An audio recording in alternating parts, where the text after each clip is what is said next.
Hai semua, selamat datang di channel Baca Saham. Pada video ini, kita akan membahas satu topik dengan judul berikut ini. Tapi seperti biasa, semua pembahasan bukan rekomendasi dan hanya informasi. Ingat, kerugian kamu tanggung sendiri ya.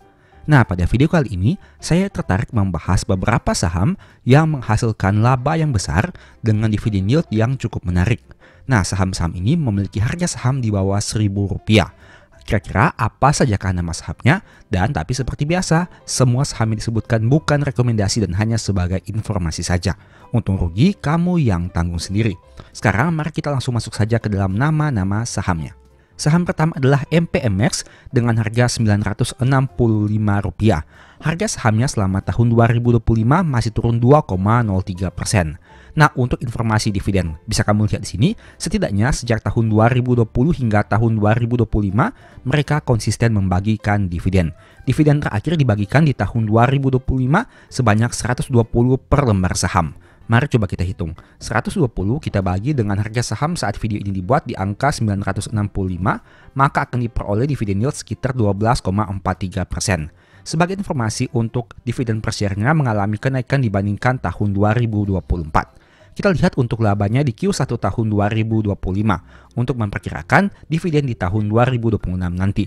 Meskipun ingat, ini hanya data dari Q1. Kita harus tunggu data Q2 hingga Q4-nya agar supaya informasi dan proyeksi menjadi lebih valid. Nah, di Q1 tahun 2025 labanya 154 dan turun dari sebelumnya Q1 tahun 2024 sebanyak 164. Tapi jika dilihat dalam jangka panjang, bisa kamu lihat di sini, laba saham ini mengalami kenaikan di tahun 2025 dibandingkan tahun 2016. Gross profit marginnya rendah dengan angka 8,8% dengan net profit margin 3,8% saja. Net income-nya quarter year on year growth turun 6,6%. Kita lihat untuk price performance-nya. Bisa kamu lihat dalam 10 tahun terakhir dan dalam 5 tahun terakhir, harga saham saat video ini dibuat bisa dikatakan berada pada titik yang di tengah-tengah. Tidak terlalu tinggi, tidak juga terlalu rendah. Kemudian mari kita lihat dari aspek PBV-nya dari sisi historical 10 tahun terakhir. Ini informasi dari PBV saham MPMX di angka 0,68 kali, yang mana masih di bawah dari book value per share-nya. Tapi sudah sedikit di atas dari rata-rata PBV yaitu 0,63 kali.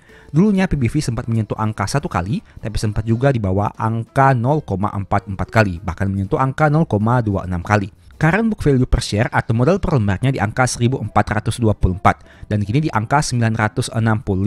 Itu artinya masih terdapat selisih gap yang cukup signifikan jika melihat harga saat video ini dibuat dengan modal per lembar saham ini. Oke, kita masuk kepada saham kedua adalah saham Tugu dengan harga Rp950. Selama tahun 2025, harga sahamnya masih turun 7,7%. Kamu bisa lihat di sini, setidaknya sejak tahun 2020 hingga tahun 2025, saham ini juga konsisten bagi dividen. Sayangnya, dividen di tahun 2025 untuk dividen per share-nya mengalami penurunan yang cukup signifikan dibandingkan dividen tahun 2024. Mari coba kita hitung secara sekilas. Dividen di tahun 2025 adalah 78,85. Kita bagi dengan harga saham saat video ini dibuat di angka 950. Artinya dividen yield sekitar 8,3%. Mari kita lihat untuk perkembangan labanya. Nah, di tahun 2024, yang mana merupakan dasar dari pembagian dividen per share di tahun 2025, memang labanya turun dibandingkan tahun 2023. Hal itulah yang menjadi wajar kenapa dividen per share-nya mengalami penurunan. Jika kita lihat lagi, di Q1 tahun 2025, laba saham Tugu ini mengalami penurunan lagi dibandingkan Q1 tahun 2024. Sehingga hal ini juga harus kamu pertimbangkan untuk proyeksi dividen di tahun depan. Tapi ingat, pada tahun 2024, laba terbesarnya di Q1, sedangkan laba di Q2 dan Q3-nya mengalami penurunan. Nah, ini hal yang harus kamu pertimbangkan juga. Bagaimana dengan tahun 2025? Apakah hal yang sama yang akan terjadi ataukah sebaliknya? Untuk aspek net profit marginnya di angka 55,8% dengan net income quarter year on year growth yang masih turun 30,16%. Untuk kinerja harga sahamnya dalam 5 tahun terakhir, harga saham saat video ini dibuat cenderung berada pada angka yang relatif lebih rendah dengan harga terendah 613 dan harga tertinggi 1745. Bagaimana dari aspek historical PBV dan PBV saat video ini dibuat? Kita lihat dalam jangka waktu 10 tahun terakhir. Nah, saham Tugu ini berhubung datanya belum sampai 10 tahun sehingga kamu bisa lihat di sini untuk data yang ada. Dengan rata-rata PBV 0,52 kali, saham ini diperdagangkan pada angka 0,33 kali. Artinya di bawah dari rata-rata PBV-nya juga. Dulu sempat menyentuh PBV 0,8 kali juga. Nah, kita lihat untuk modal per lembar saham Tugu ini berada pada angka 2.883 dan saat video ini dibuat di angka 950. Itu artinya masih terdapat gap juga yang cukup signifikan. Saham ketiga adalah saham BJTM dengan harga 486 yang turun 10% di tahun 2025. Kita lihat untuk informasi dividen dari saham BJTM ini sendiri. Berhubung saham ini merupakan salah satu saham yang sering diperbincangkan oleh banyak influencer juga. Setidaknya data sejak tahun 2020 hingga tahun 2025, BJTM juga konsisten membagikan dividen dengan angka dividen per share yang mengalami kenaikan dari tahun ke tahun. Pada tahun 2025, nominal dividen per share-nya berada pada angka 54,71. Jika kita bagi dengan harga saham saat video ini dibuat di angka 486, maka yield-nya sekitar 11,2%. Angka yang menarik. Nah, tapi sayangnya, laba setahun di tahun 2024 sebenarnya mengalami penurunan dibandingkan tahun 2023. Tapi pertanyaannya, kenapa angka dividen per share-nya malah mengalami kenaikan? Hal itu silahkan kamu lihat lagi dengan mempertimbangkan komposisi dividen payout rasionya. Sebagai informasi, laba Q1 tahun 2025 ternyata mengalami kenaikan dibandingkan Q1 tahun 2024. Dari yang awalnya 282 menjadi 298. Kemudian mari kita bandingkan dari aspek PBV-nya seperti apa. Kita lihat data 10 tahun terakhir untuk saham BJTM ini. Nah, rata-rata PBV-nya 1,08 dan kini 0,57. Artinya diperdagangkan di bawah dari rata-rata PBV-nya. Dulunya sempat menyentuh PBV 1 kali dan PBV saat video ini dibuat bisa dikatakan merupakan PBV terendah dalam 10 tahun terakhir. Nah, kita lihat untuk modal per lembar sahamnya. BJTM memiliki modal per lembar 856 dan kini di angka 486. Itu artinya masih di bawah modal per lembar sahamnya. Gross profit margin 70% dengan net profit margin 11,8%. Net income-nya quarter year on year growth naik 5,7%.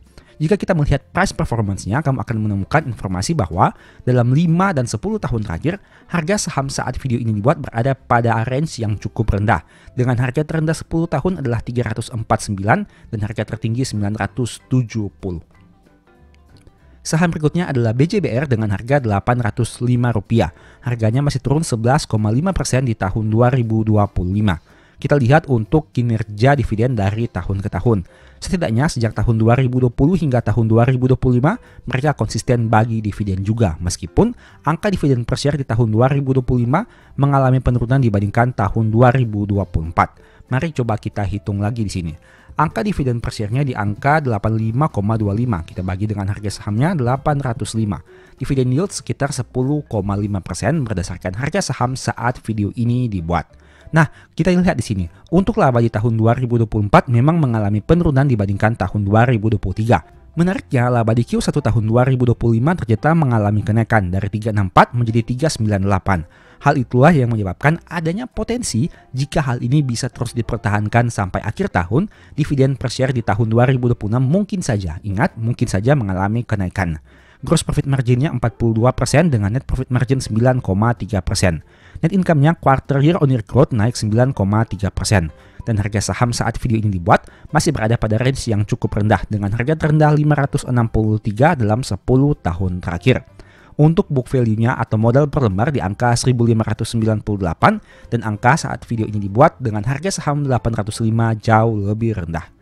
Dari aspek PBV-nya, mari coba kita lihat dalam 10 tahun terakhir seperti apa. Untuk PBV saham BJBR, rata-rata PBV 1,31 kali saat video ini dibuat 0,50 kali. Artinya diperdagangkan di bawah rata-rata PBV-nya. Dulunya sempat di atas PBV 1 kali, tapi PBV saat video ini dibuat bisa dikatakan merupakan salah satu PBV terendah 10 tahun terakhir. Saham berikutnya adalah POWR dengan harga saham yang masih turun 1,4% di tahun 2025 dan ditutup pada angka 685. Saham ini juga konsisten membagi dividen setidaknya sejak tahun 2020. Bahkan mereka biasanya bagi dividen 2 kali dalam 1 tahun. Nah, itu artinya apabila misalkan kita mengambil data angka dividen per share 2 periode terakhir dengan angka 45,58, kita tambah dengan 28,24. Kemudian kita bagi dengan harga saham saat video ini dibuat di angka 685. Dividen yield sekitar 11,2%. Angka yang cukup menarik dengan kondisi harga saham yang di bawah Rp1.000. Kita lihat untuk kondisi laba perusahaan dalam beberapa waktu ini. Laba Q1 tahun 2025 sayangnya sedikit mengalami penurunan dibandingkan Q1 tahun 2024. Tapi laba di Q1 tahun 2024 mengalami penurunan yang signifikan dibandingkan Q1 tahun 2023. Untuk gross profit marginnya 23,2% dengan net profit margin 12,5%. Net income-nya quarter year on year growth masih turun 2,2%. Untuk harga sahamnya masih berada pada range tengah, tidak terlalu tinggi, tidak terlalu rendah, berdasarkan data yang bisa kamu lihat dari aplikasi Stockbit ini. Untuk book value per share-nya 746 dan angka saat video ini dibuat lebih rendah dari modal per lembar saham ini. Sekarang mari kita bandingkan dari aspek PBV-nya secara historical. Rata-rata PBV-nya 1,4 kali dan saat video ini dibuat di angka 0,92 kali, yang mana merupakan PBV yang masih cukup rendah juga. Dan bisa kamu lihat di sini, data historical saham POR belum genap 10 tahun. Memang masih ada sedikit selisih di tahun-tahun yang lalu. Nah, kemudian ada saham ELSA juga dengan harga saham 466 dan masih naik 7,8%. ELSA ini juga konsisten membagi dividen setidaknya sejak tahun 2020. Bisa kamu lihat datanya di sini. Dan angka dividen per share-nya mengalami kenaikan dibandingkan periode-periode sebelumnya. Mari coba kita hitung sekilas. Angka dividen per share-nya 39,11, kemudian kita bagi dengan harga sahamnya di angka 466. Akan diperoleh dividen yield sekitar 8,3%. Kemudian mari kita bandingkan dengan pencapaian laba perusahaan. Laba di Q1 tahun 2025 mengalami kenaikan dibandingkan Q1 tahun 2024. Dan untuk laba di tahun 2024 mengalami kenaikan dibandingkan tahun 2023. Sehingga tidak heran angka dividen per share-nya juga mengalami kenaikan. Gross profit margin-nya 10,3% dengan net profit margin yang cukup rendah dengan angka 5% saja. Net income-nya quarter year on year growth hanya naik 1,89%, tapi masih lebih baik dibandingkan mengalami penurunan. Dan sebagai informasi, untuk harga sahamnya cenderung berada pada range yang cukup tinggi dibandingkan data 10 tahun terakhir ini. Untuk book value per share-nya atau modal per lembar di angka 697 saat video ini dibuat 466. Artinya harga sahamnya masih di bawah dari modal per lembar sahamnya. Kita lihat dari sisi historical PBV-nya. Rata-rata di angka 0,76 saat video ini dibuat 0,67. Artinya masih sedikit di bawah dari rata-rata PBV-nya. Dulu sempat menyentuh PBV 1 kali, tapi sempat juga turun di bawah PBV 0,5 kali. Dan saham terakhir yang akan kita bahas pada video kali ini adalah saham Sido. Dengan harga saham 486 dan masih turun 17,6% di tahun 2025 hingga video ini dibuat. Kamu bisa lihat datanya di sini. Saham Sido juga merupakan salah satu saham yang konsisten membagi dividen setidaknya sejak tahun 2020. Ingat, saya hanya mengambil data patokannya adalah tahun 2020. Saham ini juga biasanya membagikan dividen 2 kali dalam 1 tahun. Artinya, mari kita lihat dividen per share 2 periode terakhir. Kita bagi dengan harga sahamnya. Angka dividen per share-nya adalah 21 ditambah dengan 18. Kita bagi dengan harga saham di angka 486. Dividen yield-nya sekitar 8%, angka yang cukup menarik. Nah, kemudian kita bandingkan dari pencapaian labanya. Laba di Q1 tahun 2025 sayangnya mengalami penurunan dibandingkan Q1 tahun 2024. Nah, untuk di tahun 2024 labanya memang mengalami kenaikan dibandingkan tahun 2023. Tapi bagaimana dengan tahun 2025? Kita tunggu saja data hingga akhir tahunnya. Gross profit margin 52% dengan net profit margin 29%. Angka yang masih cukup menarik dengan net income quarter year on year growth yang turun 40,35%. Dari aspek book value per share-nya atau modal per lembar di angka 123 dan saat video ini dibuat di angka 486. Artinya book value-nya sudah di atas 1 kali. Kita akan bahas sebentar. Untuk harga sahamnya bisa kamu lihat setidaknya dalam 5 tahun terakhir harganya bergerak pada range yang cukup rendah. Mungkin saja hal itu disebabkan karena memang PBV-nya sudah di atas 1 kali dengan nominal yang cukup premium. Jika kita lihat dalam 10 tahun terakhir memang masih mengalami kenaikan tapi cenderung berada pada range yang juga cukup rendah. Kemudian mari kita lihat dari aspek PBV-nya seperti apa dalam waktu 10 tahun terakhir. PBV saat video ini dibuat di angka 3,93 kali dengan rata-rata PBV 5,29 kali. Itu artinya saham Sido ini memang diperdagangkan di atas dari modal per lembar sahamnya. Nah, dari beberapa saham yang kita bahas ini, saham Sido merupakan salah satu saham yang memiliki PBV yang paling tinggi, bahkan di atas 3 kali. Sehingga mungkin saja hal itulah yang menyebabkan kenapa harga sahamnya mengalami penurunan. Karena PBV-nya sudah cenderung tinggi, labanya ternyata mengalami penurunan, dan dari aspek laba di Q1 tahun 2025 juga mengalami penurunan.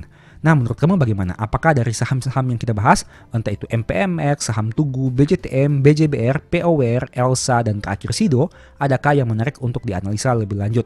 Ketujuh saham ini merupakan saham-saham yang diperdagangkan pada harga di bawah Rp1.000. Itu artinya apabila misalkan dengan harga Rp1.000 dan kita membeli 1 lot atau 100 lembar saham, kita hanya membutuhkan modal Rp100.000. Yang mana berarti saham-saham ini bisa dibeli dengan uang di bawah Rp100.000 saja untuk 1 lotnya. Apakah menurut kamu ada yang menarik? Ingat, saham yang berada pada harga di bawah Rp1.000 belum tentu semuanya bagus. Kamu harus analisa lagi. Berhubung ada saham-saham juga yang mungkin mengalami penurunan kinerja sehingga sebaiknya wait and see terlebih dahulu. Ingat, video ini bukan rekomendasi. Semua saham yang dibahas hanya sebagai informasi saja. Karena untung rugi kamu yang tanggung sendiri. Demikianlah pembahasan singkat pada video ini. Selalu ingat bahwa semua saham yang disebutkan bukan rekomendasi dan hanya bersifat edukasi serta informasi. Mohon juga agar dapat mengecek kembali data yang ditampilkan karena bisa saja terjadi kesalahan pengetikan atau pengambilan data. Di video berikutnya ingin dibahas materi apa lagi? Tulis di kolom komentar ya. Sebagai informasi, berikut ini beberapa list ebook baca saham. Pertama, psikologi saham. Kedua, stock for living. Ketiga, strategi nabung saham. Keempat, the stock market. Dan yang kelima, cara cepat analisa laporan keuangan. Apabila tertarik, chat saja pada nomor WA yang ada. Sekian video ini, semoga bermanfaat. Thank you.